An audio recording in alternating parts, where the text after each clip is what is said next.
Hello, friends. It's another message from the front porch. Today, I want to talk a little bit about growing up. Specifically, when I was a kid, I have an older brother and an older sister. And my brother was not unlike other youth. When he was old enough, he wanted to work. And so he wanted that spending money. He got a job. And he had a lot of interesting jobs. There was many summers that he worked for George Byers as a farmhand. And based on his stories, I thought hauling hay was absolutely the best thing in the world until I tried it. Even as an adult, my brother always had the coolest jobs. He worked in aviation, and part of his job was to inspect planes in between their flights. So every time I ride on an airplane and I look out and see the maintenance crew checking the plane and inspecting things, I think of my brother and the things he told me about making sure that every nut and bolt and rivet was secured in place for the safety of those that were traveling. My brother has worked in aviation quite a bit. He has repaired aircraft and harvested engine parts, and he even had a stint managing the part shop. And those things are very interesting to me, all those pieces and parts, not to mention the awe of flight. It's really neat. But of all the jobs my brother had, I think my favorite was one he had one summer just out of high school. He worked for Orrin Tilton Moving Houses. I was fascinated at how a house could be moved from its foundation and relocated to another spot. Steel beams and girders, jacks and lifts, extremely large trucks, blocks, and who knew what else. It was an art, a craft, and it was simply incredible to watch and to hear about. You see, I grew up in a trailer. It didn't have a foundation. It was set on blocks about 2 or 3 feet off the ground. And in the hot summer, we would play under the house. Houses with foundations, they were fascinating to me because it wasn't something I knew a lot about. I just couldn't get my head around how a house, something solid and built on rock, could be moved. At least not until I saw it happen. And watching the Tiltons and my brother move houses will forever be imprinted in my mind. And right there with it is watching a new foundation being laid. I will always put these two images together. It doesn't matter where a house was built. It can always have a secure foundation in its lifetime. Some houses are built with strong foundations. Others need the foundation repaired. And others need the foundation replaced.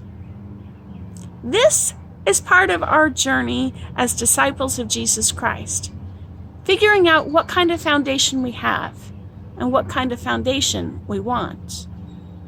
And perhaps more importantly, what kind of foundation we need. According to Paul in 1 Corinthians 3:16, we're houses. Paul writes, "Do you not know that you are God's temple and that God's Spirit dwells in you?" Temples, houses of God, a place for God's Spirit to dwell in us? Yes!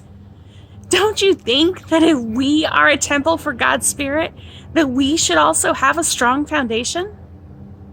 Our reading from 1 Peter 2 today offers us a way to build a strong foundation. Remember last week in 1 Peter, we talked about how it was written to believers in Christ who were living as slaves in exile. They were living in Asia Minor. This population of the church needed some encouragement, and this is the epistle that delivered it. So pause for just a moment, read 1 Peter 2, verses 2 to 10, and then come back and join me. Isn't it incredible that Peter writes about us as newborn infants? He says, like newborn infants need milk to grow strong, Christians and followers of Jesus need to be fed spiritually in order to grow strong in our faith and our knowledge of salvation. This reading offers us this reminder. What is it that we consume in our life today that feeds us spiritually? Where do we get that information? Where do we get that food? We have so many ways to get information and knowledge. Some of it is good and life-giving, but so much of it is negative and life-limiting. If we aren't consuming Jesus in some way, we aren't being fed. We aren't encountering the life-giving goodness that becomes our foundation. In Matthew 7, Jesus compares himself to rock.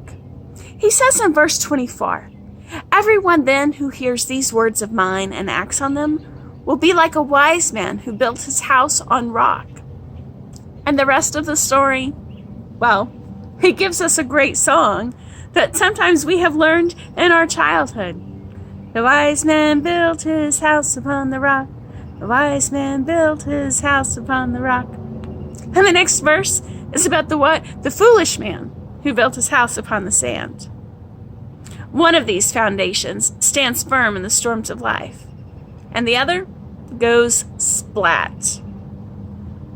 Which do you have? Which do you want? I don't know about you, but rock. I want rock. I want Christ the solid rock for each of you. This letter in 1 Peter reminds us that Jesus is that rock. Jesus is the cornerstone, precious and chosen. The most important part of the foundation is the cornerstone. The cornerstone joins two walls together, the human and the divine. It is the element on which everything else depends. Salvation is dependent on what Jesus did on the cross. Our faith is truly built on Jesus Christ, what he taught, how he lived, how he loved. He lived so that we can live also, and to do so abundantly. And we need a foundation to build upon. 1 Peter calls us to come to the living stone, Jesus, and to be like him. As living stones, we're invited to be built into spiritual houses, to become part of the holy priesthood, to offer spiritual sacrifices to God through Jesus Christ. Can you see how this invitation is encouraging? Imagine living in isolation, away from your people, trying to hold on to faith. Wait, you don't have to imagine that. You are living it. But are you living your faith? Are you acting like the living stone that God has called you to be? I wrestled with the idea of a living stone. Stones are solid. They're not living. But then I thought about all the images about living things Jesus offers us. Jesus offers us living water so that we'll never thirst again. He offers us living bread to satisfy our hunger. And now he offers us a living stone to be our foundation. Just like in Ezekiel 36:26, where God says, "A new heart I will give you, and a new spirit I will put within you, and I will remove from your body the heart of stone, and give you a heart of flesh." We don't have a stone cold foundation. Instead, we have a foundation that is a heart full of love for us. Jesus. Jesus wants the best for us and wants us to build on the best possible foundation. A living stone grows within us, nurtures us, feeds us information and knowledge to grow our faith. How are we living stones that nurture and feed and help others grow in their faith? I know this isn't what 1 Peter meant by a living stone, but I offer you this thought.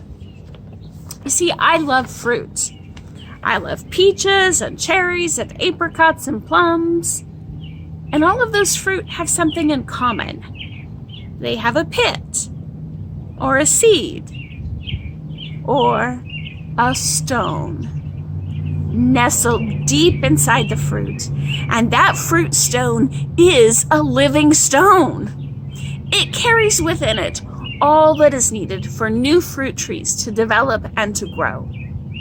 So what if being a living stone means that if we have Jesus as our cornerstone, what if being a living stone means that we all have all that is needed inside of us for new faith to develop and grow in us and in others, if we share what we know and who we know? A living stone inside of us. Being a living stone means that we are solid in our faith. We're able to share it with others.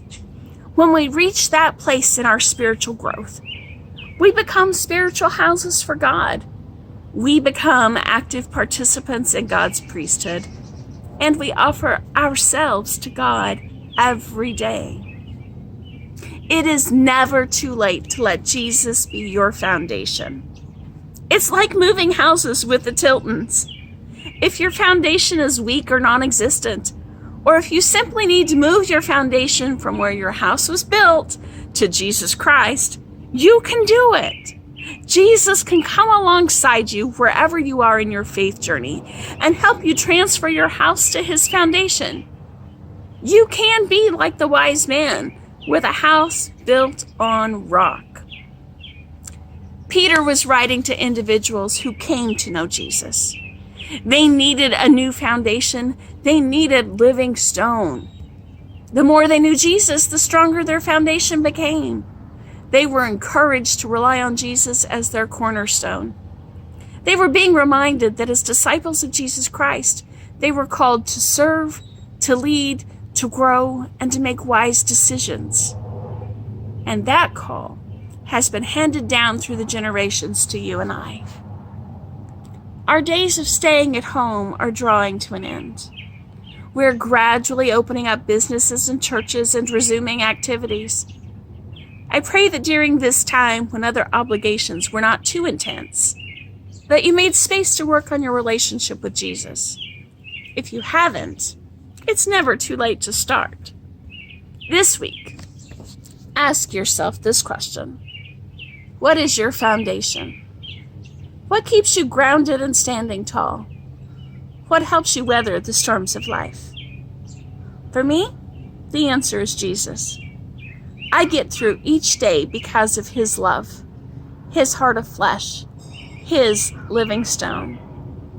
I get through each day by his grace alone. Thanks be to God. Amen.